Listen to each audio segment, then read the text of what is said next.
good afternoon, everybody. It is Wednesday evening, and I'm about to put the bus up. Got a little bit more work to do this evening, and I'm going to put the bus up, unfortunately, for about 10 days.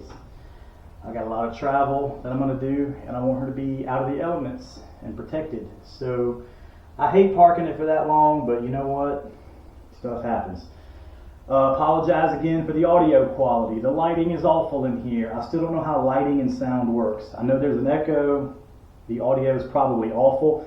I did buy a wireless mic for this camera, but I got it in and it had damn iPhone plugs on it. Those of you iPhone people are going to be like, well, if you would just get an iPhone, everything would be easier. You know what? If a frog had wings, he wouldn't bump his ass every time he jumped. I got Android stuff. I'm used to it. I trained on it. I know the system, and I'm not changing. I will die on that hill. So all my Android people, Android power. So in talking to my wife, she suggested I get some type of mascot because no one wants to see a man in his 40s sitting on a bucket talking.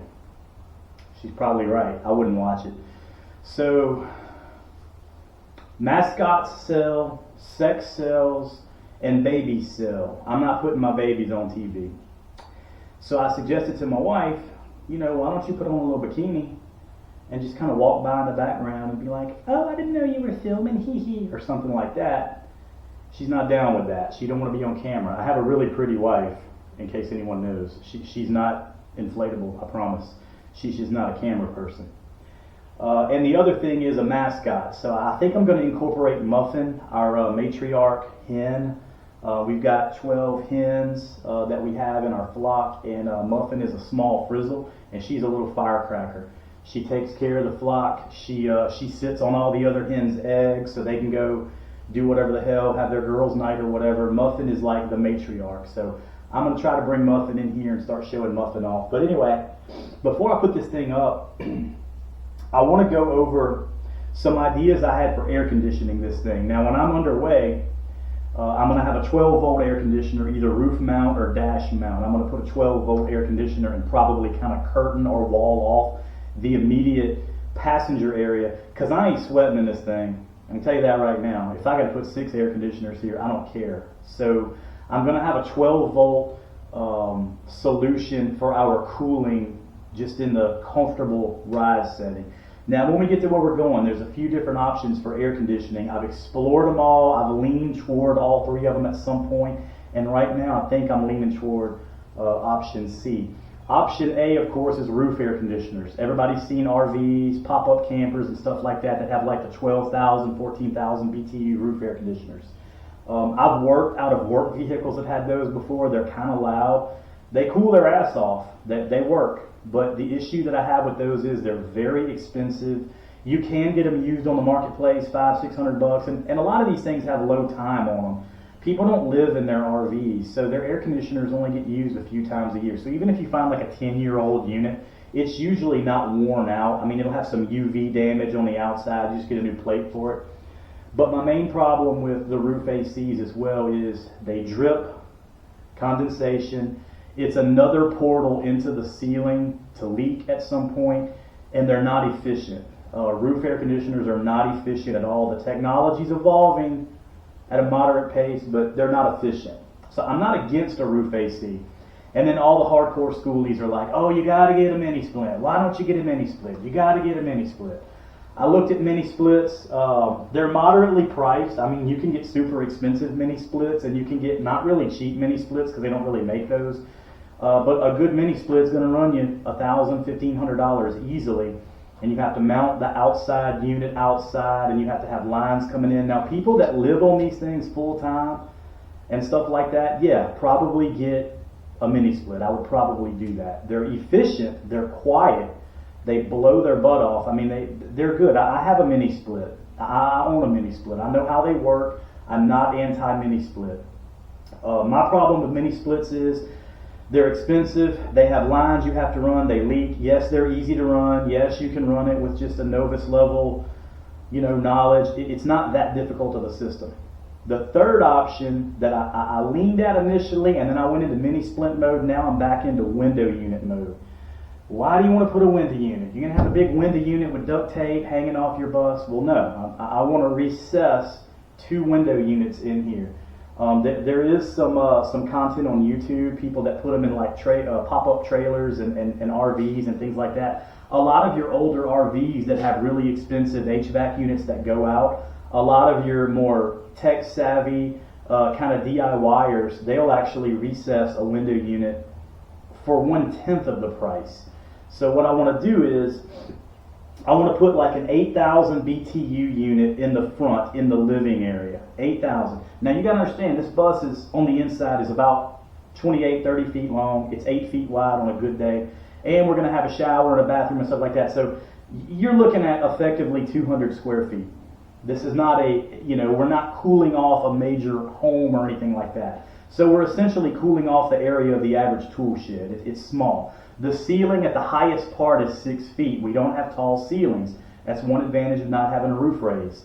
So with proper insulation, I think an 8,000 BTU in the front, and I'm going to put a 5,000 in the back in my bedroom, because I'm going to be cold when I sleep at night. If I'm sleeping in Phoenix, Arizona in July, it's going to be 66 degrees in my bedroom, because that's just how I roll. I'm not going to sweat in here. So we're probably never going to run both units at the same time, so I don't think that's going to be an issue, because we're not going to be chilling in our bedroom. I mean, the entirety of the bedroom is going to be the bed. So unless we are just chilling in there watching TV or something, we're not just going to be hanging out on our bed in the middle of the day, getting it all dirty and stuff like that. So we're going to spend a majority of our daytime, if we're not off doing something, in here. So I feel an 8,000 BTU is sufficient, especially with blackout curtains over the windshield. We're going to minimize that UV heat coming in. So how the heck do you recess a window unit? Aren't those supposed to hang out and look nasty and stuff like that? So I want to get a window unit, and I want to position it between one of these pillars here, and I'm going to put it inside the schooling. I'm going to build it into the cabinetry, if you will. I'm going to cut a hole through here leading to the outside so it can ventilate, and I'm going to put like a 24-inch, 16-inch by 24-inch metal grid, a grate, what do you call it, a metal guard. Like you see them on RVs all the time. You'll see like a metal vent on the side. That's usually where the hot water heater ventilates or the HVAC system ventilates. So on the outside, all you're going to see is this perfectly squared vent. And you can paint the vent the same color as the bus, or you can paint it black. The ones that I'm going to order come black. I may leave them black because the trim's black anyway. So all you see on the outside is a vent. You don't see any, you have no idea what's behind that vent. So it looks really, really clean. And it's only going to invade about 14 or so inches into here, which is going to be counter space anyway. So essentially the window AC is going to be a small appliance under here blowing. You are going to have to box in the outside ventilation. If you ever look at a window unit, they have vents on top and on the sides outside the window. That's where it pulls in atmospheric air. So you're going to have to channel that air separately through this duct. It's very, very simple. It's very basic. But here's the thing, window units, especially if they're enclosed like I'm going to do, are not very loud. They're very cheap. They've gone up in price, and even a 5,000 is like $150. An 8,000, $200. So, for $400, $500, including accessories, I can totally air condition the front and back. All that you see on the outside is a vent. It's clean. They're also efficient. I considered getting a portable air conditioner on wheels, those little portable room air conditioners, and just like bolting it to the floor. They take up a lot of space, which is not a huge deal breaker because I got a pretty good bit of room, but they're not efficient. People complain that, I bought it and it don't even cool my little bedroom or my spare room or whatever. So there's a lot of data out there on how inefficient those are. And again, that technology is evolving as well. So I'm kind of leaning away from the portable AC aspect just for that reason. So yeah, a good vent on the side. You're also going to want to put a drain in the floor. You're going to want to run a hose from it so it drips directly out on the ground underneath the bus, so there's no leaking in here. That's another complaint with portable ACs. A lot of people are like, it leaks everywhere, there's water, there's a pan in it, and when that pan fills up, it cuts off. So there's some pros and cons to all of them. I'm really thinking I'm going to go with window units, 8,000 in the front, 5,000 in the back. Of course, I'm going to show y'all everything step by step, but I kind of wanted to do something, kind of a potential future video to let y'all know what I may be doing. But it's probably going to be December or January before I get to it, unfortunately, because I'm about to be busy for a few weeks. And then when I get this travel over, I think I'm going to be done with travel for a while. So you got to go make the money to buy this crap, because my OnlyFans isn't lucrative for some reason. I don't know. I can't figure it out. But anyway, that's what I'm doing. Feel free to post any comments or thoughts.